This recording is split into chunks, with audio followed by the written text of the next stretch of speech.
여러분의 아침을 함께합니다. 94.5MHz YTN 뉴스 FM 신율의 출발 새아침.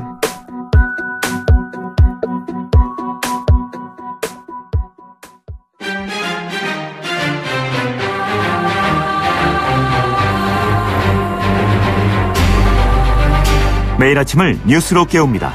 신율의 출발 새아침. 예, 오늘부터 통합을 추진하는 안철수 대표의 그 자신임을 묻는 국민의당 투표가 시작이 됩니다. 하지만 통합 반대파 의원들이 투표 거부 운동을 독려하고 또 의결 정족 수요권 논란도 여전해서 투표 결과가 나온다 하더라도 갈등은 만만치 않을 것 같은데요. 자, 신율의 출발 새아침, 잠시 후 1부에서는 전당원 투표를 제안한 국민의당 안철수 대표와 직접 얘기 나눠보겠습니다.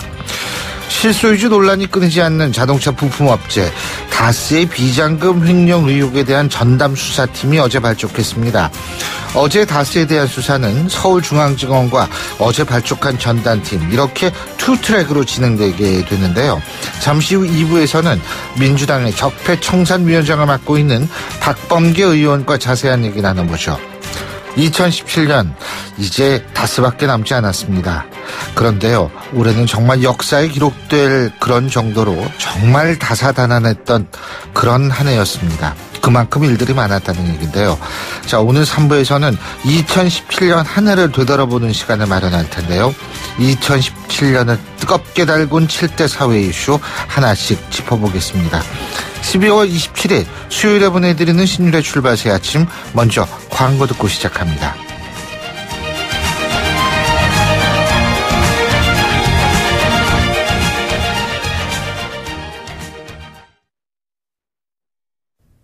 YTN 라디오 신율의 출발 새아침. 지금까지 들어온 뉴스 정리해보겠습니다. 백병규 시사평론가 스튜디오에 모셨습니다. 어서 오십시오. 안녕하십니까. 예, 먼저 이대 목동병원 신생아 사망 사건 관련 소식부터 좀 얘기를 해봐야겠죠.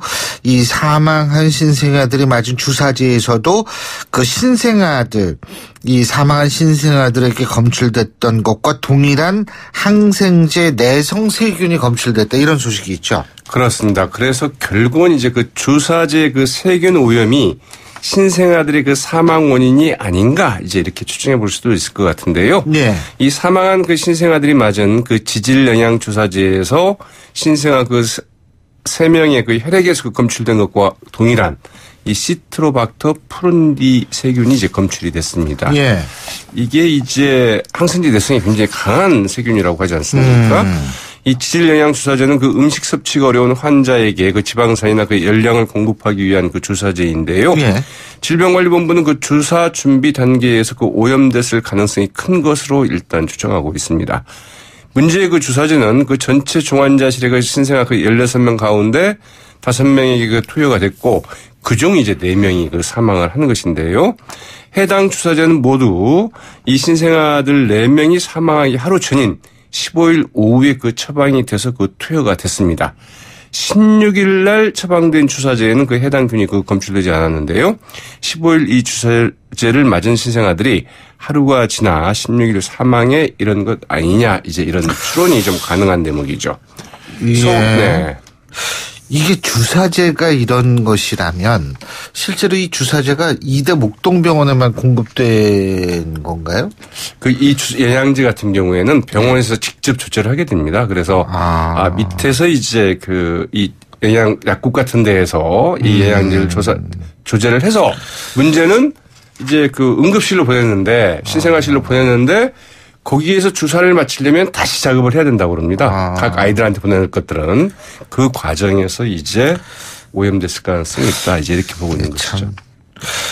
그리고 밤사이 들어온 소식인데 미국 정부가 북한 미사일 이 주역, 개발 주역 2명한테 독자적인 제재를 추가했네요. 예? 네, 굉장히 그 열심히 그리고 네. 성실하게 하고는 있는 것 같습니다. 그러나 이제 효과가 얼마나 될지는 좀 봐야 될 것 같은데요.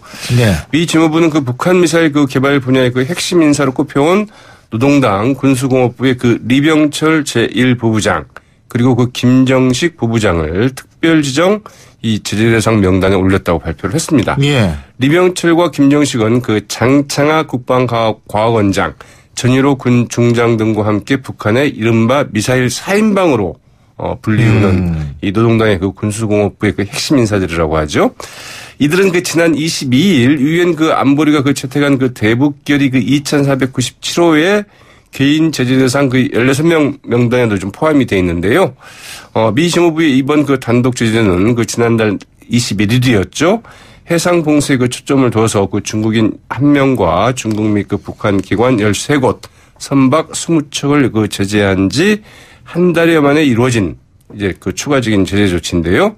트럼프 미 행정부 출범 이후에 미 정부 차원의 7번째 단독 대북 제재이기도 합니다. 네, 그렇군요. 그리고 세르게이 라브로프 러시아 외무장관이 그 틸러슨 미 국무장관하고 전화를 해가지고 이 북한과의 협상 필요성을 다시 강조했다. 뭐 이런 얘기인데 뭐 이거는 그 당위론적으로는 뭐 당연히 나올 얘기가 네, 있어요. 이제 그 러시아 외무성에서 이제 공식 발표를 했다는 건데요. 아무튼 러시아가 그 최근에 한반도 문제에 대한 그 개입 발언이 좀 잦아지고 있다는 점이 이제 좀 주목되는 대목이죠. 뭐 러시아 의원들이 듀마 의원들이 뭐 북한을 좀 찾는다거나 뭐 이런 것들이 이제 눈에 띄는데 러시아 외무성은 이제 이 성명을 내고 그 라브로프 장관과 그 틸러슨 미 국무장관이 그 전화 통화를 했고 미국과 러시아 양측은 일단 북한의 그 핵미사일 프로젝트가 유엔 안보리 결의 위반이라는 데 이제 의견을 같이 했다고 밝혔습니다. 이와 함께 그 라브로프 외무장관이 이 통화에서 그 북한에 대한 미국의 공격적 레토릭, 즉 공격적 발언과 이 동북아 지역에서 그 점증하는 그 군사 준비들로 인해서 한반도를 둘러싼 긴장이 그 악화되는 것을 그 용인할 수 없다는 입장을 이제 강조했다고 이제 설명을 했다고 합니다. 또 가능한 한 빨리 그 제재의 언어에서 협상의 언어로 이동할 필요가 있다는 것도 강조를 했다고 하네요. 그렇군요. 근데 뭐 그 북한은 또 인공위성 얘기. 전 이게 몇 년 전 얘기인 줄 알았어요. 광명성 4호 발사할 때 그 뭐 인공위성 어쩌고 저쩌고 떠들었는데. 그렇죠. 네. 이게 그러니까 아마 인공위성이라고 그래서 미사일 이 자진입 기술을 다시 한번 또 시험을 하지 않을까 이런 걱정도 나오는 것 같더라고요. 광명성 5호라는 이름하에. 네. 참, 걱정입니다. 예. 자, 그리고 자유한국당이 어제 윤리위원회를 열어서 류여해 최고위원을 제명 조치했죠. 네, 이 최고위원을 이렇게 그 제명 조치하는 것도 정당 내에서 굉장히 보기 힘든 그렇죠. 사례이고요. 예, 맞습니다. 이 당협위원장이 이제 탈락 대상에 오른 뒤에 그 홍준표 대표를 좀 원색적으로 비난한 것이 이제 그 주된 그 제명 사유가 됐습니다. 전당대회에서 그 두 번째로 많은 득표로 그 선출된 그 최고위원이 그 당 대표를 비난했다는 이유로 제명되는 사례에 이어서 더욱더 주목이 되는데요. 이 제명된 그 류의 그 최고위원은 앞으로 그 5년 이내에는 자유한국당에 그 재입당할 수 없게 되죠. 류의 그 최고위원은 류의 그 최고위원의 그 기자회견 등을 도운 이 정준길 전 대변인도 고 징계를 받았습니다. 류의 그 최고위원 그 제명 결정 후에 그 기자들과 만나서 막말은 그 홍준표 대표가 나보다 훨씬 더 했다면서 이 홍준표 대표가 여성을 비하하는 발언, 뭐 차마 그 제가 여기서 뭐 해드리지 못할 것 같은데요. 네. 그 참. 본인은 안 했다 그러는 거죠. 그렇죠. 그리고 홍준표 대표 측은 전혀 그런 얘기 안 했다는 거죠. 그러면서 그 류의 최고위원 이런 말도 했습니다. 이 홍준표 대표를 따라다 보니까 너무 망가진 모습으로 살았던 것 같다. 이렇게 이야기를 했다고 그러는데요. 너무 뭐 뒤늦은 후회가 아닐까 싶기도 하고요. 홍준표 대표 페이스북에 글을 올려서 24년 그 정치 활동을 하면서 그 단 한 번도 그 성희롱 발언을 한 일도 없고 성희롱으로 구설에 오른 일도 없다고 이제 그 반박을 했다고 하죠. 예. 자, 그리고요. 12월 임시국회가 결국 법안 한 건 처리하지 못하고 문 닫을 가능성이 커지고 있습니다. 그렇습니다. 이 민주당의 그 우원식 원내대표와 자유한국당의 그 김성태 원내대표 어제 오후 이제 국회에서 이 비공개 단독 회동을 이제 가졌지만 그러나 그 의견 접근에는 그 실패했다고 하죠. 네. 우원식 원내대표는 그 회동 직후에 그 기자들과 만나서 아직 그 논의의 그 결론이 나지 않았기 때문에 이 얘기하는 것은 적절치 않다. 네. 이렇게 상당히 좀 조심스러운 반응을 보였다고 하는데 가급적이면 한국당과 같이 해야 한다는 이제 그 원론적인 입장을 밝히기도 했습니다. 일각에서는 그 여야가 그 연내 합의를 도출하지 못할 경우에 결국은 민주당과 국민의당이 그 손잡고 본회의를 그 전격 개최하는 것 아니냐는 이제 그 관측도 있는데 왜냐하면 이제 그 뭐 전기용품 및 그 생활용품 안전관리법이랄까 이 시간강사법인 그 고등교육법 개정안 이런 게 지금 올해가 이제 그 시한인 일몰법의 그 법들이거든요. 그래서 예. 이걸 이제 개정하지 않으면 상당히 좀 문제가 있기 때문이고 감사원장과 그 대법관 그 임명 동의안 예. 역시 계속 좀 미루기가 좀 어려운 상황 아니겠습니까? 예. 그러나 캐스팅 보트를 준 국민의당도 내부 사정이 아주 요즘 그 전당원 투표 때문에 복잡하고 예. 또 그 개헌특위 연장 없는 그 본회의 개최 안 된다. 한국당을 배제한 안건철에도 그 반대하고 있기 때문에 이 같은 시나리오가 그 현실화될지는 상당히 좀 미지수입니다. 예, 잘 알겠습니다. 오늘 말씀 잘 들었습니다. 고맙습니다. 네, 고맙습니다. 예, 지금까지 백병규 시사평론가였습니다.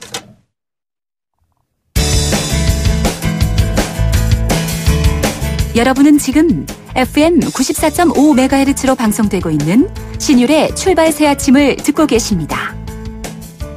의견 주실 분은 짧은 문자 50원, 긴 문자 100원의 이용료가 드는 휴대전화 문자메시지 우물정 0945번으로 의견 남기실 수 있습니다.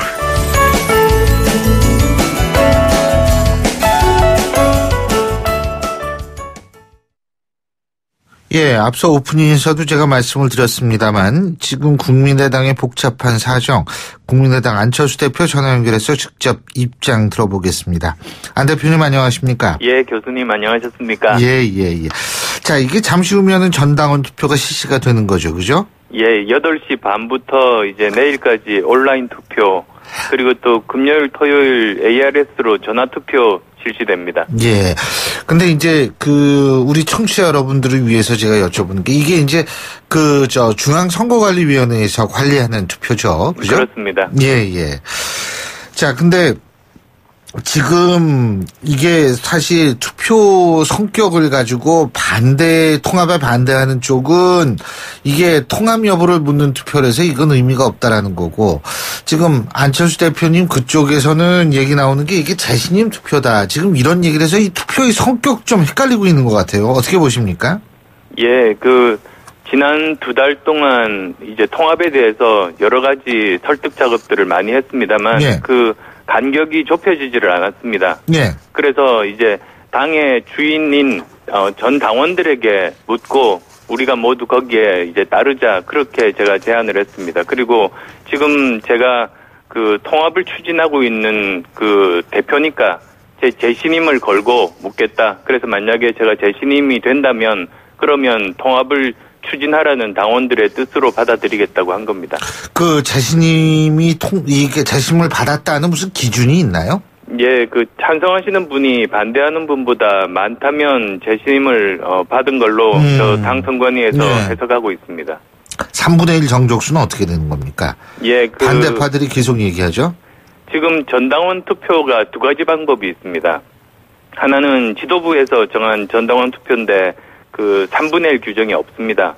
그런데 일반 당원들이 요청을 했을 때 또 전당원 투표를 하는 규정이 있습니다만 거기는 3분의 1 규정이 있습니다. 근데 그 이유는 남용을 막고자 함입니다. 그런데 이번의 경우는 지도부에서 정한 전당원 투표이기 때문에 3분의 1 규정은 없습니다. 아, 그렇군요. 이렇게 보시면 됩니다. 예. 지난번 박지원 전 대표가 당선됐을 때, 그리고 저도 마찬가지입니다만 그때 투표율이 각각 박지원 전 대표 19%, 저는 24% 정도였습니다. 예. 그런데 그때는 지도부에서 정했던 그런 방식이기 때문에 그 규정이 없었습니다. 예, 그렇군요. 근데 이제 이게 만약에 통합이 재신임이 이제 안 대표께서 이제 재신임을 받았다고 했을 때 그렇게 우리가 일단 먼저 생각을 해보면 그 이후에 전당대회를 통해 가지고 통합이 결정이 돼야 되는 거 아닙니까? 예, 그렇습니다. 그렇죠. 네. 근데 지금 전당대회에서 또 반대파들이 가만히 있지 않을 것이다. 이런 얘기들이 많고요. 특히 이제 전당대회 의장이 제가 알기로는 통합에 반대하는 이상돈 의원 아닙니까? 예. 예. 그 부분은 어떻게 생각하세요? 예, 저는 전 당원들의 의사가 이제 밝혀진다면 지금까지는 사실은 서로 주장이 다르지 않습니까? 예. 그런데 이제 당의 주인인 전 당원들의 뜻이 밝혀진다면 거기에 따라서 무리 없이 진행될 수 있을 거라고 믿습니다. 근데 지금 이제 사실 국민의당 내에서 얘기 나오는 게 손학규 전 대표의 역할론도 나오고 지금 여러 가지 얘기가 나오고 있지 않습니까? 그죠? 예. 그 손학규 전 대표 만나보셨습니까? 예. 만났습니다. 그 어떤 말씀하시고 어떤 말씀 들었습니까? 일단은 먼저 많은 사람들의 이야기를 직접 들어보겠다는 입장이었습니다. 그래서 저를 포함해서 많은 당의 중진들 그리고 초선 의원들까지 지금 골고루 만나서 본인이 어떻게 하면 그 중재 역할을 할 수 있을지 고민하시는 걸로 알고 있습니다. 그 손학규 전 대표는 통합에 찬성하시는 거예요? 반대하시는 거예요?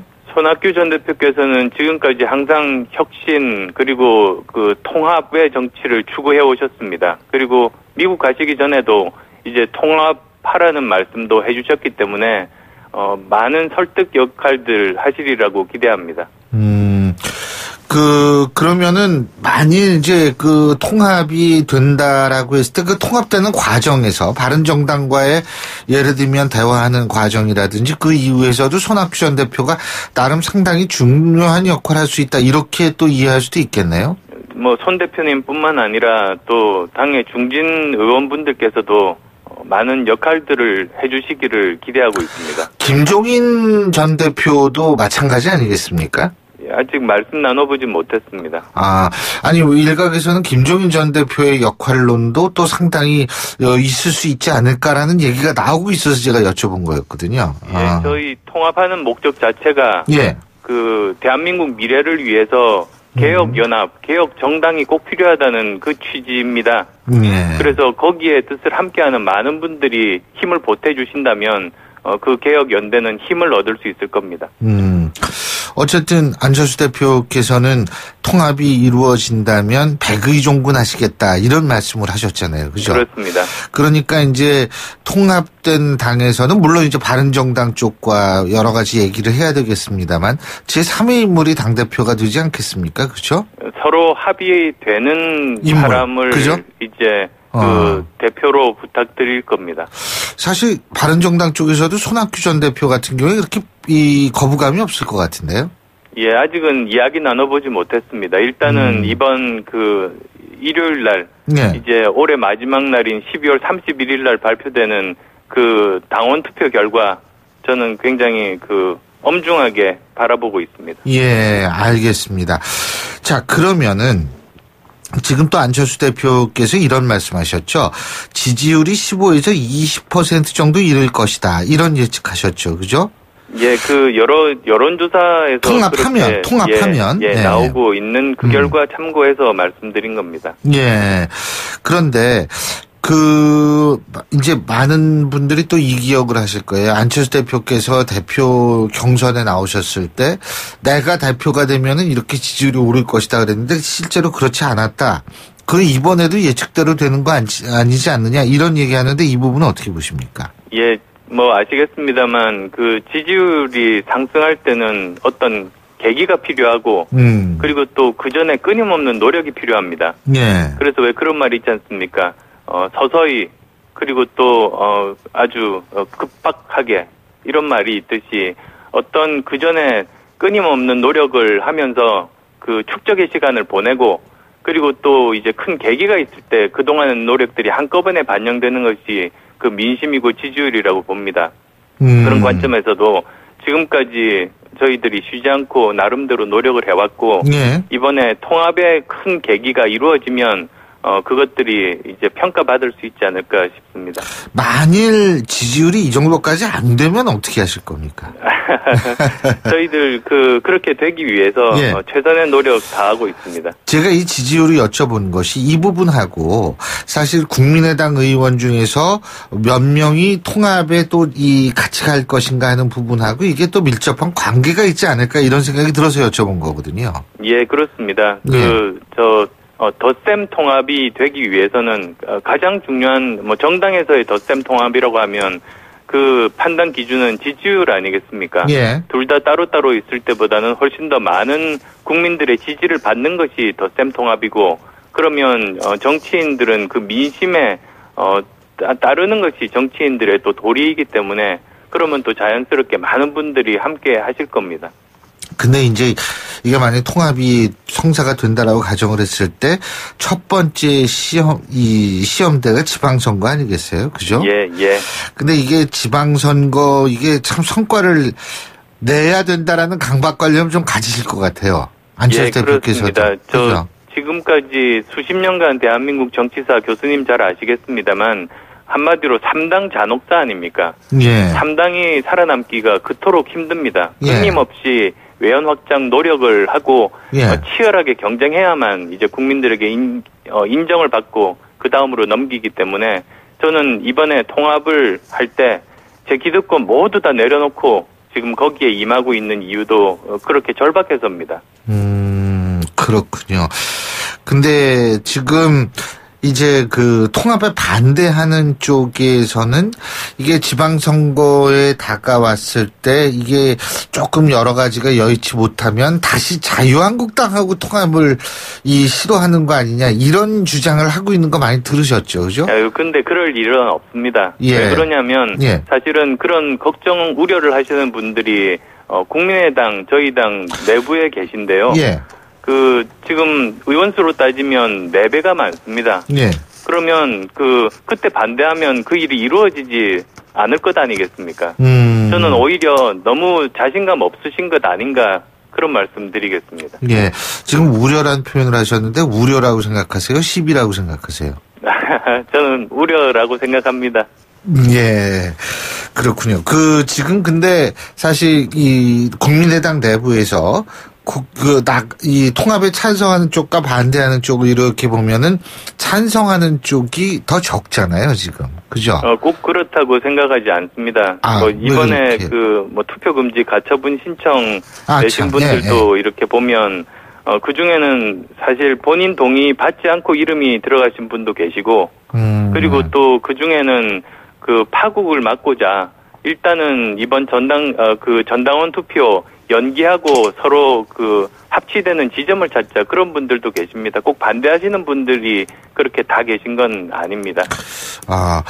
아니 지금 가처분 신청 말씀하셨는데 그 가처분 신청의 결과는 언제 나와요? 아마도 오늘 중에 나오지 않을까 생각합니다. 오늘 중에 나온다? 예. 어떻게 나올 거라고 예상하십니까? 지금까지 정당 내부의 일을 법원이 그렇게까지 간섭하고 이런 경우가 유신 때 말고는 없었습니다. 예. 그리고 사실은 저희 정당 내부의 일을 법원까지 갖고 간 것에 대해서 국민들께서 어떻게 생각하실지 그런 부분도 걱정되고 송구합니다. 그렇군요. 근데 어쨌든 지금 이러한 과정을 겪고 나서 통합을 추진하게 된다라고 했을 때 이게 아무래도 양쪽에 다 상처가 좀 남는 과정이었지 않습니까? 그렇죠? 예, 최대한 설득하고 노력하려고 합니다. 그리고 또 요즘 갑자기 혈액형 이야기가 좀 나오고 있습니다. 안 대표님께서 그 말씀 하셨잖아요. 박지원 전 대표께서 혈액형이 다르다고 해서, 아니, 혈액형 같은 사람끼리 결혼하는 건 아니지 않느냐고 말씀드렸더니, 예. 이제, 혈액형이 다르니까 수혈이 안 된다고 그렇게 또 이제 말씀하시고 있는데요. 제가 조금 걱정돼서 말씀드립니다. 예. 좀 개그의 정색에서 받아치는 꼴이 될 수도 있습니다만, 혹시 혈액형이 다르면 수혈이 안 된다고 잘못 알고 계신 것 같습니다. 사실 의학 상식에 해당되는 부분인데요. 예, 전문가시니까 또. O형은 A형이나 B형에 수혈이 됩니다. 예, 그렇죠. 그래서 혈액형 중에는 수혈이 가능한 혈액형도 있습니다. 그래서 저는 다른 정당들은 혈액형이 달라서 수혈이 불가능하지만 예. 바른정당은 수혈이 가능한 혈액형이다. 저는 또 그렇게 말씀드리고 싶습니다. 이게 혈액형이 달라가지고 수혈 받기가 좀 겁내하시는 분들을 위해서 이 걱정을 좀 줄여주신다는 차원에서 한국당 연대 자꾸는 얘기가 나오는데 바른정당 만일 통합한 이후라도 바른정당 의원 중에서 또 일부가 연대를 하자 한국당하고 이런 얘기가 나오면 내가 이렇게 해서라도 이걸 막아내겠다. 이런 말씀 해주실 수 있는 거 아니겠어요? 원래 국민의당 창당 정신이 예. 기득권 거대 양당, 그러니까 이념과 그리고 또 진영 논리에 매몰된 그것으로부터 이제 한국 정치를 바꾸자, 고치자. 그렇게 해서 만들어진 정당입니다. 제3지대 정당에 갈 길은 어렵습니다만 그렇게 다른 좀 힘들다고 해서 거대 양당과 통합하고 그런 일은 절대로 없습니다. 절대 없다. 그런 거를 좀 자꾸 말씀을 주시지 그러세요. 예, 계속 하고 있습니다만 자꾸 못 들은 것처럼 말씀을 계속 하시길래 저도 참 답답합니다. 아유, 근데 그 얼굴 쏙 빠지셨더라고요, 우리 안철수 대표님. 제가 이 화면에서 뵈니까. 예, 마라톤 하면서 좀 그렇게 얼굴이 정리가 되고 있습니다. 얼굴이 정리가 6km 정도씩 뛰고 있습니다. 아유, 참. 근데 참, 그 국민의당 통합 시한은 언제까지라고 보십니까? 국민의당과 바른정당의 통합 시한이요. 시한을 정해놓지는 않았습니다만. 지방선거가 있으니까요, 하지만. 네, 이번 12월 31일 날 만약에, 당원들께서 통합에 찬성하고 재신임을 해주신다면 1월부터 이제 통합 절차를 밟게 됩니다. 보통 한 달 조금 넘게 시간이 소요되니까 2월 정도면 가능하지 않을까 싶습니다. 자, 마지막으로 만일 통합이 된다라고 가정을 했을 때 그 통합된 정당의 지향점과 정체성은 뭐여야 된다고 보십니까? 저희들은 세 가지 비전을 가지고 있습니다. 우선은 개혁정당, 그리고 국민통합정당, 그리고 또 미래를 지향하는 그런 정당 꼭 만들고 싶습니다. 그 이념적 정체성은 뭐죠? 저희들은 합리적인 개혁이라고 생각합니다. 기존의 두 당은 기득권 정당이고 거기로부터 저희들은 개혁하려고 하는 사람들이 모인 합리적인 개혁을 지향합니다. 근데 이제 그 기득권과 개혁이라는 것은 이념적 정체성이라보단 그거야 이제 그 구조에서 파생되는 문제고, 중도라고 보세요? 좀 진보라고 보세요? 아니면 보수라고 보십니까? 저희들은 중도개혁을 지향하고 있습니다. 중도개혁. 예. 근데 유승민 대표는 보수라고 얘기하던데, 보수는 버릴 수 없다 그러던데. 저희들이 지금 국민의당은 합리적인 진보에서 출발했습니다. 그리고 또 그 바른정당은 개혁적인 저희들은 합리적인 진보, 그쪽은 개혁적인 보수에서 출발했습니다. 그래서 둘이 합하면 바로 그 합리적인 개혁 세력이 양날개 역할을 할 수 있다고 저는 믿습니다. 예, 잘 알겠습니다. 예, 오늘 말씀 잘 들었습니다. 고맙습니다. 감사합니다. 예, 지금까지 국민의당 안철수 대표였고요. 신율의 출발 새 아침 1부 순서 여기서 줄입니다. 잠시 뒤 2부에서 뵙겠습니다. 소통의 아침을 여는 공정한 목소리. 신율의 출발 새 아침. 신율의 출발 새 아침 2부 순서 먼저 광고부터 듣겠습니다. YTN 라디오 신율의 출발 새아침. 실소유주 논란이 끊이지 않는 자동차 부품업체 이 다스에 대한 비자금 횡령 의혹 수사할 전담 수사팀이 어제 발족이 됐습니다. 정식 명칭 이 다스 횡령 의혹 관련 고발 사건 수사팀인데요. 이 수사팀과는 별개로 이미 서울중앙지검에는 다스 관련 수사가 진행 중이죠. 이 어떤 차이가 있고 검찰 수사의 핵심은 무엇인지 더불어민주당 적폐청산위원장을 맡고 있고요. 판사 출신이시죠. 박범계 의원 전화 연결해서 입장 들어보겠습니다. 박 의원님 안녕하십니까? 네, 반갑습니다. 예. 네네. 일단 우리 청취자분들을 위해서 이 다스는 누구 겁니까? 라는 질문이 왜 적폐청산에서 중요한지부터 간단하게 설명해 주시겠어요? 글쎄요, 이명박 정부 당시에 이전부터 있었던 가장 중대한 국민적 의혹인데요. 네. 그것이 이제 과거, 한나라당 경선에서도, 문제가 제기됐었고, 지금까지 끊이지 않았던, 다스와 관련된, 김경준 씨와 관련된 BBK 의혹, 이 모든 것이 다, 이명박 전 대통령에게, 의혹이 쏠리고 있고, 이런 것들이 제대로 규명이 되지 않았기 때문에, 적폐로 이렇게, 지칭이 되고 있는 거 아닌가 이렇게 생각이 됩니다. 이게 비자금하고 관련이 있다 이 말씀이신가요? 그리고 크게 두 가지인데요. 네. 이명박 전 대통령이 취임하기 전까지에 있었던 비자금 조성 부분 2003년부터 2007년까지 그리고 이명박 대통령이 취임한 이후에 2011년도에 스위스에 동결됐던 140억이 돌려갈 수 없는 다스로 실제 소유자는 그 권리자는 옵셔널 캐피털이라는 피해자들인데 다스로 돈이 풀려서 돌려갔던 이 의혹 이 두 가지로 나눌 수 있겠습니다. 예. 자, 그러면 다스 관련 검찰 수사가 지금 투트랙이지 않습니까? 그죠? 네네. 이게 수사팀하고 지금 어제 발족한 수사팀하고 서울중앙지검 이거 수사하고 어떤 차이가 있는 겁니까?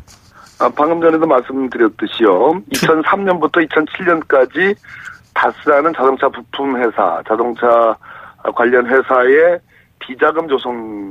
요건 취임 전에 비자금이죠? 예, 예. 예, 그렇습니다. 17개 차명 계좌에 120억을 비자금을 조성했다. 요 의혹이 있는데 그 당시 2008년도에 정호영 특검이 이것을 알고도 묵인했다 하는 의혹이 지금 동부지검, 서울 동부지검에서 수사하고 있는 것이고요. 그 뒤에 이명박 대통령 취임 이후인 2011년도에 스위스에 동결됐던 140억을 다스로 돌려간 의혹. 이것은 지금 서울중앙지검 첨단범죄수사부에서 수사하고 있습니다. 그러니까 이게 취임 전과 취임 이후의 의혹을 나눠서 수사한다 이렇게 하면 되겠네요. 그렇습니다. 예. 그런데 지금 박범계 의원님께서 정호연 특검 얘기 말씀하셨는데 예, 그렇습니다. 이 정호연 전 특검이 최근 다시 한번 반박 입장을 표명하지 않았습니까? 철저하게 수사를 진행했지만 이명박 전 대통령이 실소유자라는 증거를 찾을 수 없었다. 횡령금이 비자금이 아닌 직원 개인의 횡령이었다는 사실을 확인했다. 이런 얘기하지 않았습니까? 네네, 그렇습니다. 예. 근데 이럼에도 불구하고 수사를 한다? 그렇다면은 이 정호연 전 특검의 주장을 뒤집을 만한 결정적인 증거가 나와야 되는 거 아닙니까? 만만치 않을 것 같은데요. 이미 다스에 근무했던 전직 격리팀장이라든지 또는 총무일을 맡던 사람들, 이런 사람들이 언론사에 이미 상세한 어떤 그 인터뷰를 하고 있습니다. 그런 내용들은 정호영 특검 당시에 진술했던 내용과 정반대의 진술, 즉 진실에 부합하는 그런 진술들을 하고 있고요. 골자는 다스는 이명박 전 대통령의 소유였다. 이상은 회장은 실권이 전혀 없었다. 그리고 일개 여직원이, 어린 여직원이 120억이라는 큰 돈을 횡령할 수 있는 구조가 아니었다. 이런 내용들이 지금 나오고 있습니다. 더더구나 정호영 특검은 그 여직원의 횡령이었다는 사실을 확인했다고 말씀하셨는데, 그렇다면 왜 그 부분은 고발해서 처벌하지 않았는지, 그런 당장 형식적인 문제가 당장 나오고 있습니다. 지금 그 실소유주 문제가 일반 국민들의 입장에서는 상당히 궁금한 모양이에요. 예? 근데 요게 지금 관련자라고 얘기를 하면서 그 시사인의 주진우 기자라는 분이 검찰에 출석을 했더라고요. 출석해서 조사받았죠. 새로운 국면이 나올 수도 있다고 보십니까? 저는 거의 수사는 지금 시작하고 있는 것처럼 국민들 언론에 비춰지겠지만, 이 수사는 너무나 오래된 그 의혹들이 아주 켜켜이 중첩적으로 쌓여 있고요. 많은 자료들이 이미 지난 몇 년 동안 축적이 돼 있습니다. 특히 140억을 다스로 돌려갈 수 없는 것이 이명박 대통령 시절에 청와대 민정수석실의 행정관과 LA 총영사 김재수 씨의 관여하에 돌려갈 수 없는 돈이 돌려갔다. 미국 법원이 그것은 사기성 이체라는 것을 확인을 했습니다. 그렇기 때문에 수사만 하면 저는 곧바로 결론에 도달할 수 있다. 그렇게 어려운 수사가 아니다. 저는 그렇게 보고 있습니다. 어려운 수사가 아니다. 그리고 송영길 의원이 저희하고 예전에 인터뷰를 할 때 이런 얘기를 했거든요. 그러니까 다스 문제, BBK 문제에 대해서 이명박 전 대통령의 비밀 해외 계좌 운용에 단서를 찾고 있다. 이런 얘기를 했거든요. 송영길 의원이. 근데 이런 부분, 그러니까 정치권에서는 나름대로 무슨 정보를 많이 좀 수집하려고 노력을 하시는 모양이죠. 해외 계좌 그 부분까지는 잘 모르겠는데요. 예. 다스와 관련된 또 김경준, BBK 이런 거와 관련돼서는 미국에서 소송들이 굉장히 많았습니다. 그러한 소송 자료, 미국 법원의 판결문도 꽤 있고요. 예. 그래서 그 내용들을 종합을 해보면 그것은 이명박 전 대통령의 소유 관계, 자금의 흐름 관계, 아까 돌려갈 수 없는 140억이 이명박 대통령 시절에 다스로 돌려간 거, 그것은 사기성 이체, 송금이다, 불법에 가깝다, 이런 것들이 다 판단이 나와 있기 때문에 한국 검찰이 제대로 수사할 의지만 있다면 저는 뭐 진실을 밝히는 데는 그렇게 시간이 걸리지 않는다고 봅니다. 혹시 그 박범계 의원님께서 가지고 계신 정보 같은 게 도움이 될 만한 정보 같은 거 갖고 계세요? 이미 그런 내용들을 상당 부분 그 언론에 공개를 했고요. 예. 그것을 추려가지고 특히 미국 법원 자료는 추려서 뭐 내일이나 오늘이나 저도 서울중앙지검 첨단수사부에 참고 자료로 제출할 예정입니다. 그렇군요. 네네. 근데 이제 그렇게 이제 수사가 진행이 됐을 때는 이제 결국 이명박 전 대통령에 대한 직접 조사가 그 얘기가 나올 수밖에 없죠. 그렇습니다. 예, 그건 뭐 아주 필연적인 전 결과라고 생각합니다. 필연적인 결과다. 예? 예. 근데 이게 지금 가능한 거죠, 그러니까? 적어도 10년 초, 내년 초에는 이명박 전 대통령을 소환 조사하지 않을 수 없는 상황까지는 저는 간다고 봅니다. 10년 초에, 내년 초에요. 네네. 1월달. 뭐 내년 초에 며칠 안 남았어요, 이제. 다음 주죠, 뭐 다음 주. 2월이 될지는 모르겠습니다만. 예. 근데요, 이명박 전 대통령은 지난번에 친이계 인사들과 가진 총련 모임에서 이 다스의 소유주를 기자들이 막 들어갈 때 물었거든요. 그때 그거 나한테 물어볼 것이 아니다. 이렇게 답을 했는데. 예? 정답입니다. 예. 왜 정답이라고 보세요? 저는 오히려 그 말씀을 들으면서 나한테 물어볼 게 아니라 검찰한테 물어보라. 검찰한테 물어보라는 얘기는 가로치고 가로 닫고인데요. 그건 수사하게 달렸다. 오히려 무슨 소리냐? 내가 무슨 왜 다스 소유자냐? 이렇게 펄쩍 뛰지 않고 왜 그걸 나한테 물어보느냐?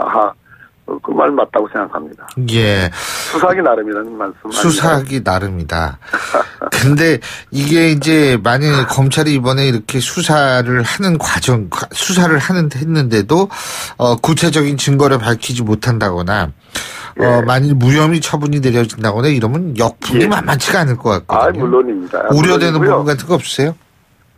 검찰 수사하는 검사들이 눈을 감고 수사하지 않는 이상은 그런 결론은 나오기가 좀 어렵다고 봅니다. 이미 너무나 많은 자료들, 너무나 많은 증언들이 지금 예를 들어서 이상은 씨의 운전기사의 증언이라든지 아까 말씀드렸듯이 다스 경리팀장 또 총무팀장 이런 사람들의 지금 진술들이 나오고 있거든요. 그래서 이미 저희가 보기에는 그런 우려는 안 해도 되지 않느냐 하는 생각을 갖고 있습니다. 그런데 이런 진술들이 과거에는 안 나왔죠. 그죠? 그때는 다 진술했던 사람들이고요. 그 사람들은 당시 이명박 대통령이 말 그대로 당선자 신분이었습니다. 특검 때. 그런 진술 할 수가 없는 거죠. 할 수가 없다. 아하. 그렇군요. 근데 이런 일들이 지금 앞으로 우리 사회에 주는 교훈이라든지 이런 건 뭐라고 보십니까? 네, 그렇습니다. 지난 과거의 대통령 선거라든지 과거 정권의 일들을 복기를 함으로써 그 자체의 처벌이 목적이 아니고 향후에 이러한 어떤 적폐들이 다시 계속 반복된다든지 국정농단이 반복돼서는 안 된다. 그래서 나라를 좀 나라답게 해야 되고 그것이 국가 경쟁력 또 민생 경제에도 영향을 미치거든요. 그렇지 않습니까? 자원이 왜곡돼서 배분돼 가면 그것이 사회적 비용을 과다하게 초래하고 그것이 어떤 그 제품의 경쟁력을 떨어뜨리게 되는 거거든요. 네, 그런 측면에서 저는 이번 기회에 이런 의혹들 다 빨리 좀 제대로 규명을 하고 이제 다른 관점으로 대한민국 호가 좀 나가야 되지 않는가. 나라를 살리는 민생을 살리는 그런 쪽으로 나가야 되지 않느냐 하는 생각을 갖고 있습니다. 예, 잘 알겠습니다. 네. 예, 박 의원님 오늘 말씀 잘 들었습니다. 고맙습니다. 네, 감사합니다. 예, 지금까지 더불어민주당 박범계 의원이었습니다. 신율의 출발 새 아침 2부 순서 여기서 줄이고요. 전 뉴스 들으신 다음에 8시 10분 3부에서 찾아뵙겠습니다.